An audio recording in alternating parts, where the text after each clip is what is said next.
Un exercice ici d'optimisation, c'est-à-dire qu'on va essayer de construire une boîte de volume maximal. On prend une feuille cartonnée de 40 par 25 en centimètres et on va découper des petits carrés comme ça dans les coins, ce qui fait qu'après on va obtenir un rectangle au milieu, le rectangle ABCD. Et on va replier donc sur le côté pour construire notre boîte. Et on veut savoir quelle valeur il faut prendre pour x, c'est-à-dire quelle est la dimension des carrés qu'on veut enlever pour avoir une boîte de volume maximal. Alors, la première question, on vous demande dans quel intervalle la variable x peut-elle varier? Alors, pour qu'elle varie, c'est-à-dire qu'il faut qu'on puisse découper ces quatre carrés. Donc, on met bien d'accord que déjà, on doit avoir x qui doit être supérieur à 0. Alors, je vais prendre supérieur à 0, normalement supérieur strict. On pourrait prendre supérieur ou égal, ça sera plus simple pour après les questions d'après.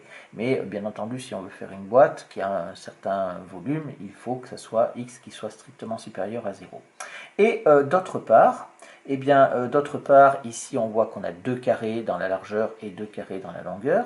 Donc si je fais ici 25, on doit avoir 25 moins 2x qui doit être supérieur à 0, bien sûr supérieur ou égal à 0. Parce que je ne peux pas avoir, si j'enlève les deux carrés, je ne peux pas avoir une distance négative.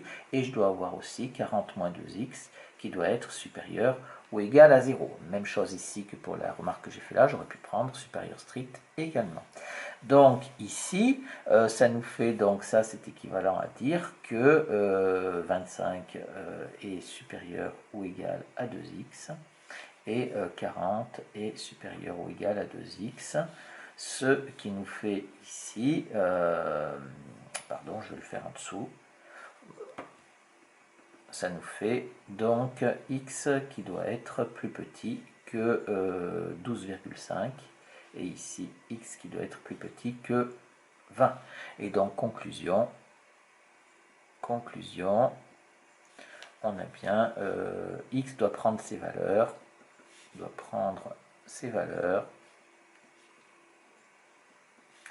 dans l'intervalle. Alors dans l'intervalle ici on doit être plus grand que 0, donc ici c'est 0 et ici on doit être plus petit que 12,5, donc 12,5 ici. Je précise encore une fois que si je veux vraiment une boîte avec un volume, il faudrait que je mette des crochets ouverts, mais ça me simplifiera les choses pour la suite. La deuxième question, on vous dit donc justifier que le volume V de la boîte s'exprime, etc. Alors ici, on vous donne le résultat, mais on pourrait vous le demander. Alors ici, on voit bien que pour notre boîte, on va avoir ici la longueur. Donc là, je vais avoir grand L. Là, je vais avoir ici, je vais avoir la largeur, donc petit l. D'accord, on va essayer de la calculer égale. Et enfin, la hauteur, je vais l'obtenir où? Eh bien, la hauteur, ça va être tout simplement, la hauteur de la boîte, ça va être les rabats, hein, c'est-à-dire que ici, x, ça va être égal à la hauteur. Donc ici, si je regarde la longueur, je vais avoir ça. Il faut que je prenne la longueur totale, c'est-à-dire les 40, et moins les deux carrés. Donc ça nous fait ici 40 moins 2x. Et ici, pareil pour la largeur, je vais avoir 25 moins les deux carrés, c'est-à-dire 25 moins 2x. Voilà, le tableau, quand vous faites quelque chose comme ça, le dessin, je veux dire, le dessin peut faire office de démonstration dans les exercices simples de ce style-là. Donc, on va avoir donc le volume de la boîte. Donc, on va l'appeler V. Il va être égal, ici, pardon, ici, le volume de la boîte, on va l'appeler V. Il va être égal donc à la largeur multiplié par la largeur multiplié par la hauteur, puisque on a un parallélépipède rectangle. Donc, ça va nous faire ici, V est égal, donc la longueur, pardon, ça nous fait donc 40 moins 2x, facteur de 25 moins 2x, multiplié par x. Ce qui nous fait donc est égal, on calcule, ça nous fait 40 fois 25, ça nous fait donc 1000, 40 fois 2x, ça nous fait moins 80x, 2x ça fait moins 50x, et ici plus 4x au carré, multiplié par x, ce qui va nous faire donc, alors les x au carré fois x, ça fait 4x au cube. Les x, j'en ai 80, moins 80, moins 50, ça nous en fait moins 130, ça nous fait donc moins 130x au carré, puisqu'il faut que je multiplie par x, et plus 1000x, et c'est ce qu'on nous demandait, donc c'est parfait. La troisième question, il faut maintenant étudier les variations de la fonction, donc c'est toujours pareil. V alors V, ça c'est la fonction V de x, hein, en fait, hein, on aurait pu dire, donc V est dérivable sur, alors on est bien sur l'intervalle 0, 12,5 comme somme de fonctions dérivables, et on est parti dans une étude de sens de variation classique, donc sur l'intervalle 0, 12, 5. Alors je reprends au niveau de la dérivée ici, j'ai donc v' de x, la dérivée de 4x au cube c'est bien 12x au carré, la dérivée de moins 130x au carré c'est moins 260x, j'ai multiplié par 2, j'avais fait une petite erreur, et la dérivée de 1000x c'est 1000. Maintenant on étudie les variations, donc on dit que pour étudier les variations de la fonction v, on étudie le signe de v' de x, c'est un trinôme du second degré, donc il y a deux racines, alors à la calculatrice, hein, vos calculatrices le font, donc il y a deux racines.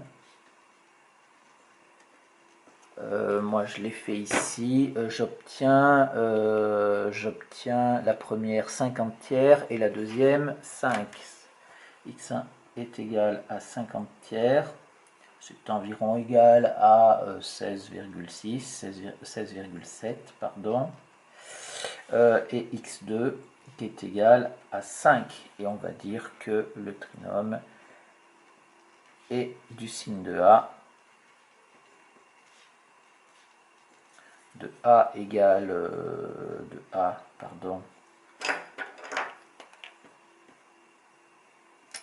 qui vaut combien? Qui vaut 4, de A égale 4 à l'extérieur des racines. Je vais donc maintenant pouvoir faire le tableau de variation de cette fonction-là. Donc j'ai mes variations ici, je vais avoir les valeurs de x qui vont être là, je vais avoir ma dérivée ici, je vais avoir le signe de v' de x, je vais avoir ensuite les variations de la fonction v. Alors ça va nous donner ici quelque chose de relativement simple. Attention, il faut respecter l'intervalle de définition, c'est-à-dire qu'on est bien sur l'intervalle 0 et 12,5 ici. Et je vais avoir pour le signe de v de x, attention, on n'a qu'une seule racine qui intervient, 5, puisque la deuxième, 16,7, elle est en dehors, elle est ici, de ce côté-là. Donc, ici, je vais avoir 0 pour la dérivée. Là, je suis à l'extérieur des racines, donc je suis positif à l'extérieur des racines, puisque A vaut 4. Et là, je suis négatif, puisque je suis ici entre les deux racines, hein, la deuxième racine étant ici. Et j'ai donc ma fonction qui va donc être croissante ici, ma fonction qui va être décroissante ici, et je vais pouvoir mettre les extrémités des flèches. Là, elle vaut 0, là, elle va valoir 0. Alors, c'est là l'intérêt d'avoir pris l'intervalle 0,12,5 fermé. Ça me permet ici d'obtenir, de mettre les valeurs dans le tableau de variation. Ça m'évite d'avoir une valeur interdite. Et ici, je vais avoir V de 5.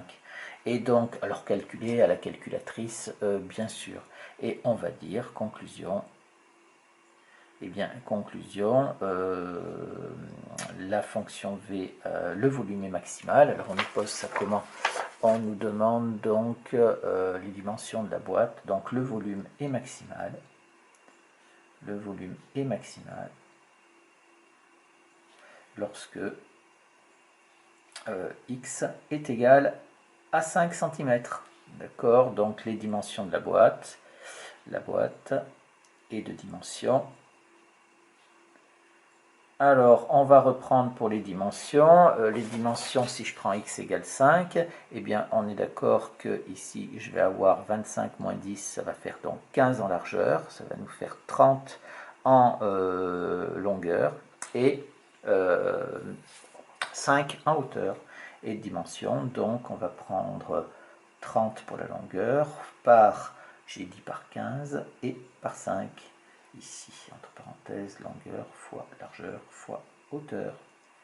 Voilà, on pourrait calculer le volume, bien entendu, le V de 5, le volume maximal, on le calculerait à l'aide de la calculatrice en calculant l'image de 5 par la fonction V.